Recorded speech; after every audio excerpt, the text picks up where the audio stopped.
a vyhrala možnosť C a dneska si spravíme moravského vrabca. Krásne mäso od Danubius mesiarstva už máme nakrájané.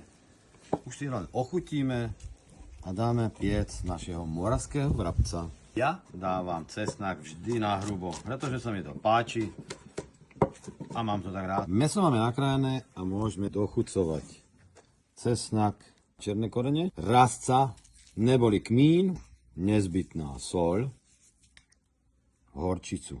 A najdôležitejšia zložka u vrabca, cibulka. Krásne.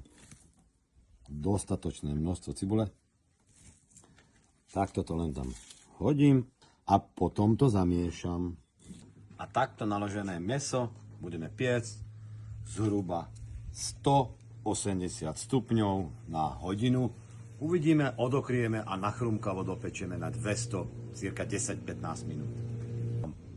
Nádherne voní. Mäso od Danubius mesiarstva. Keď chcete kvalitu, zájdite do Danubius mesiarstva. A ako prílohu sme si zvolili červenú kapustu.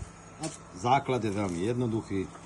Dáme si mravčovú masť, cibulku, posolíme, pokmínujeme rastcov a dáme jeden kúsok babiánu. Potom na záver si dáme ešte toto krásne moje vypestované poprvýkrát jablčko.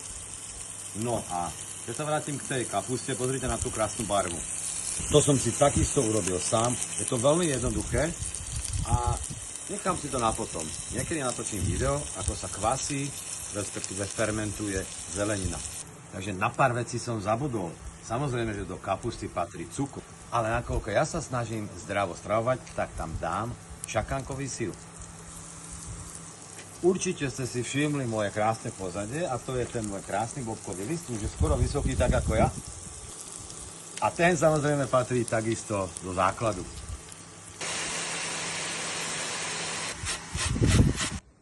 Moravský vrabec a červená kapusta. Nech sa páči, prílohu si zvolte sami, priatelia. Dobrú chuť!